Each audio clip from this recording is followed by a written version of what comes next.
Assalamualaikum dan salam sejahtera ke wilayah Ping, Ta Chia Hao.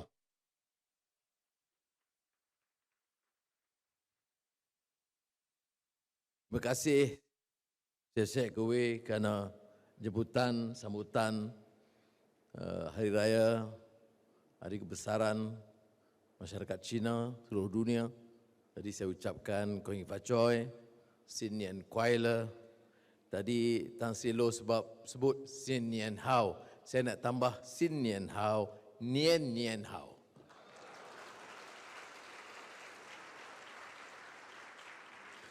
Saudara TPM Datuk Seri Fadilah Yusof, Speaker Dewan Rakyat Tan Sri Johari Abdul, Menteri-Menteri, teman-teman Menteri, rakan saya Tan Sri Lau Kian Chuan, Presiden ACCIM, Jatuhkuasa Puan Sri dan Jatuhkuasa yang hadir dan rakan-rakan saya muliakan. Saya mohon maaf kerana terlewat sikit. Hari ini ada mesyuarat Majlis Kemajuan Islam yang dipengusikan oleh Sultan Selangor bagi pihak Raja-Raja Melayu. Dan saya terpaksa tinggalkan selesai majlis dan terus ke sini. Dan sebagai sudah tahu, sebahagian besar ahli jemaah menteri kabinet pun ada di sini, menunjukkan kerjasama di antara kerajaan dan syarikat swasta dan kepentingan yang kita lihat dari khidmat ACCIM selama ini.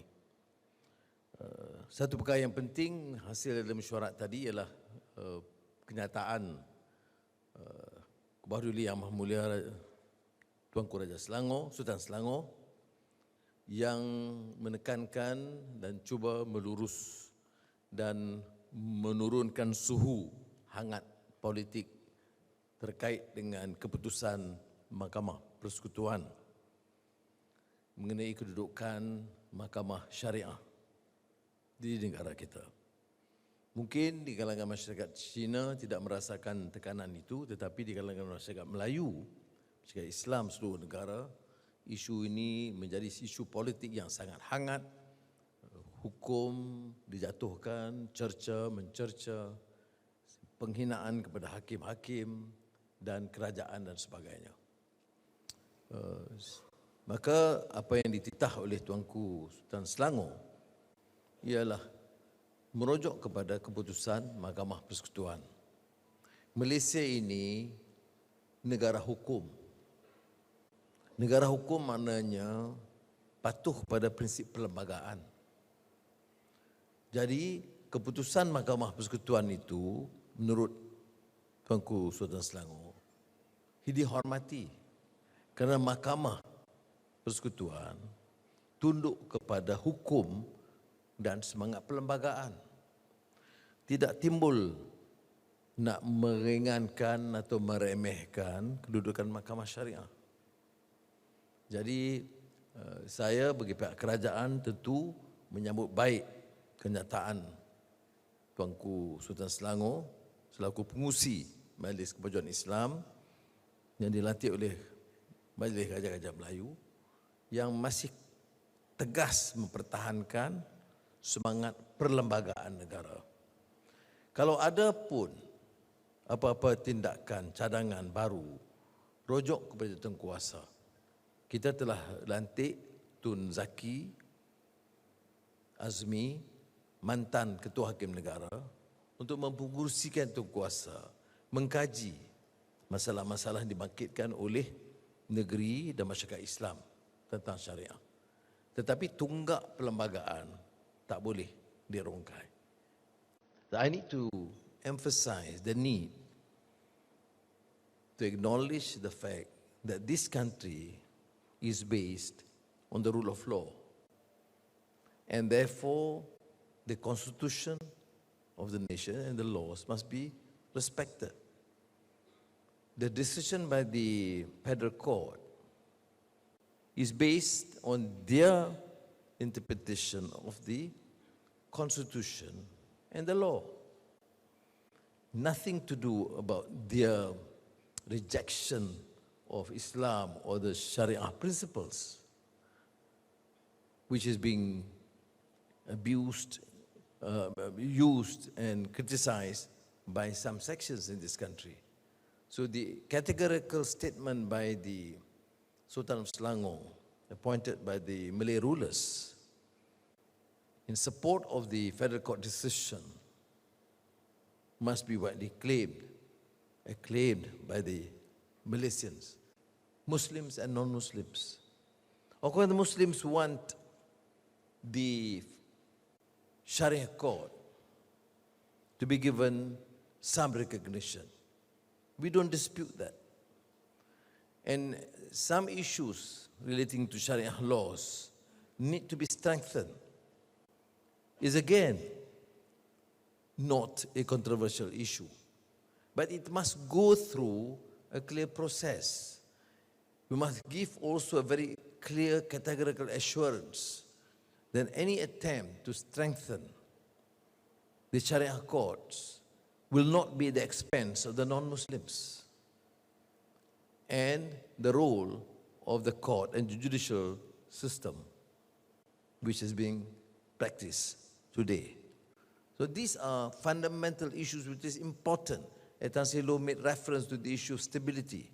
Stability means all Malaysians, irrespective of race, religion or creed, must respect this, not only the Constitution, but the spirit of the Constitution. That this country, majority of whom are Malays, adequate provision to protect the interests of the Malays and the language and the Malay rulers and the privileges, but this Constitution protect the right of every single citizen in this country.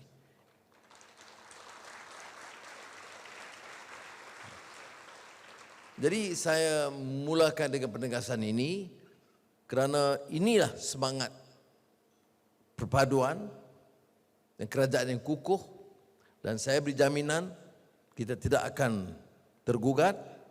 Kerajaan ini masih kuat. Kita ada kekuatan 2/3 dalam kerajaan dan kita gunakan kekuatan tahun ini 2024. Dan saya beritahu rakan-rakan saya, Timbalan Perdana Menteri dan menteri-menteri ada di sini, fokus kita, fokus utama kita ialah mengangkat semula Malaysia sebagai negara yang ada kekuatan ekonomi, pelaburan dan pembangunan yang boleh dibanggakan.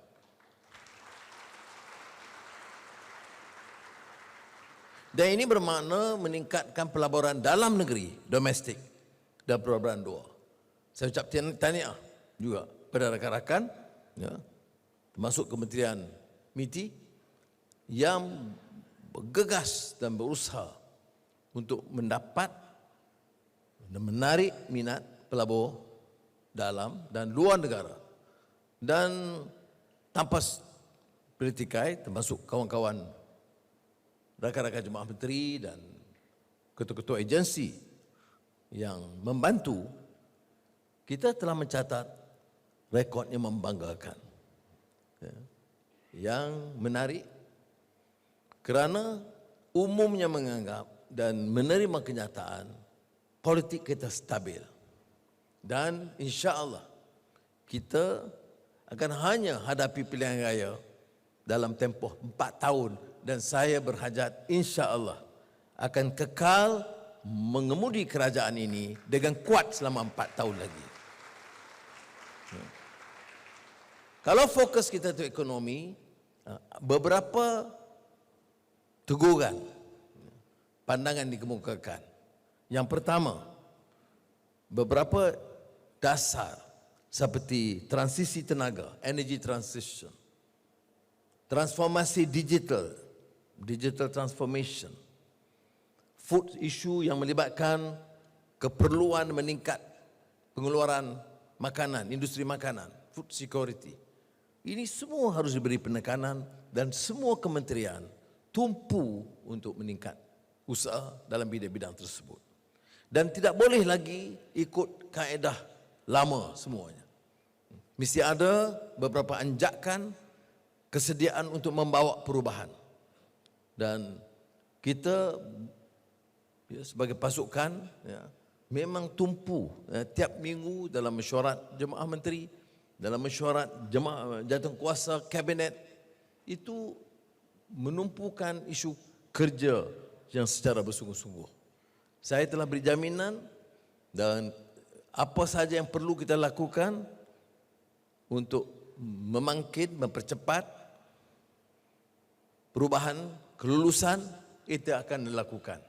Sebab itu sinergi kerjasama dengan Dewan-Dewan Perniagaan, termasuk Dewan Perniagaan China, itu sangat penting. Dan saya ucap terima kasih kerana kerjasama diberikan oleh Tan Sri Loh dan rakan-rakan kepada kerajaan, idea dan teguran dan sekali-sekali kritikan.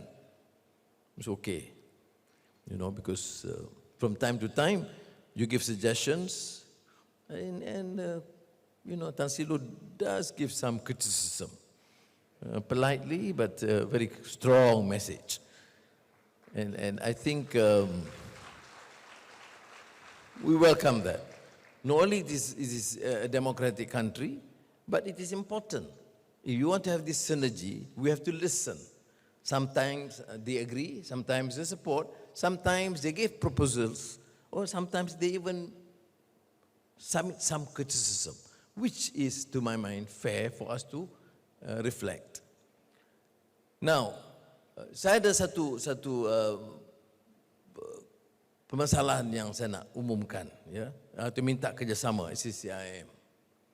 Kita telah putuskan untuk meneruskan Kongres Ekonomi Bumiputera. Tapi saya tegaskan, apa beza dia? Pertama, walaupun namanya Kongres Ekonomi Bumiputera, tumpuan kita tentang masalah-masalah yang dihadapi oleh Bumiputera. Tapi kita ambil sikap yang sangat terbuka. Kita akan pertahankan permasalahan salah guna tumpuan kepada kroni yang dilakukan sebelum ini. Mesti ada kesediaan untuk menghadapi, mengemukakan cadangan-cadangan baru. Bukan nak pertahankan semua yang lama. Yang baik kita teruskan, tapi kaedah memperkayakan keluarga, kroni, memperkaya 3-4 kerat, itu harus dihentikan. Dan kita tidak akan tolak ansur dengan masalah rasuah, sama ada China atau India ataupun Melayu. Jadi jangan ambil masalah isu sama ada tidak akan ni kepada Melayu atau Cina. Saya tak tengok. Dari segi ini, there is no racial profiling. You are corrupt, we will go after you without compromise. Yang kedua, pendekatan kita dalam hal Kongres Ekonomi Bumiputera ini lebih inklusif. Maknanya kita mau penyertaan daripada rakan-rakan kita masyarakat China dan India. Dan saya harap SCCIM bersedia untuk bincang, kerana pendekatan kita inklusif maknanya dalam membicarakan ekonomi Bumiputera ada isu-isu SME atau kelompok India miskin akan kita tangani bersama. So pendekatan yang agak berbeza. Saya tegaskan semula apa yang kita lakukan. Umpamanya, tahun lalu saya kata semua sekolah daif, sekolah dalam kedudukan yang buruk atau lemah, atau tandas yang rosak, seluruh negara, sama ada sekolah kebangsaan, sekolah Cina, sekolah Tamil, sekolah agama, sekolah kerajaan atau sekolah bantuan modal, kita bantu semua. Jadi pendekatan ini berbeza. Jadi jangan tanya saya sama ada ini ada racial profiling. Ini tandas rosak sekolah kebangsaan kita baiki, sekolah Tamil tak perbaiki. Tidak, semua sekolah. Dan kita lakukan tahun lalu dan kita teruskan dengan sekolah bantuan modal. Begitu juga di klinik-klinik desa. Kita lakukan juga umpamanya pembasmian kemiskinan tegar, hardcore poor atau abject poverty. Di Kuala Lumpur, Melaka, Negeri Sembilan, hampir 100% selesai. Dan kita tak tanya sama ada keluarga itu Melayu atau Cina atau India. Di Kuala Lumpur, walaupun jumlah majoritinya Melayu, tapi jumlah India, nisbah ratio to population, nisbah penduduk sangat tinggi.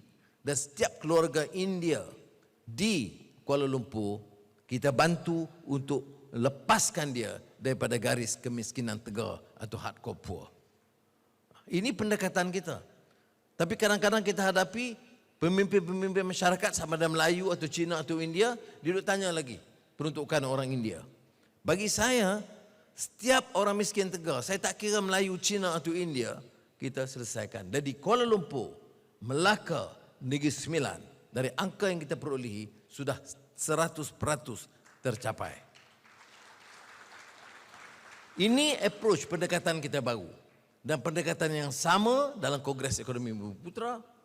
Kalau ada, bila kita bicara kemiskinan Bumi-Putra, kalau ada kelompok-kelompok tertentu, Cina miskin, ataupun India di estate yang miskin, kita mesti tangani, selesaikan sebagai satu program nasional.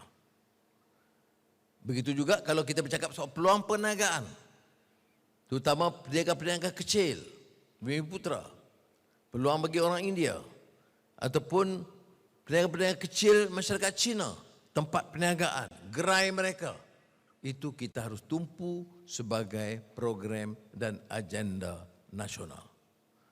Sebab itu saya minta supaya penyertaan dalam kongres ini bukan saja daripada syarikat Bumi-Putra, tetapi daripada syarikat-syarikat Cina. Minggu depan saya akan undang pemimpin daripada Dewan Perniagaan Melayu, Cina, India untuk bersama untuk bagi pandangan dan input supaya kongres ini tidak dianggap eksklusif.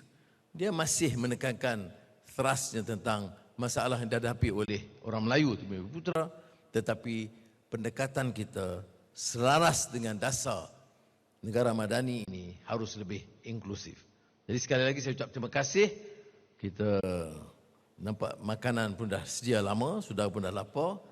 Terima kasih sekali lagi. Siap-siap.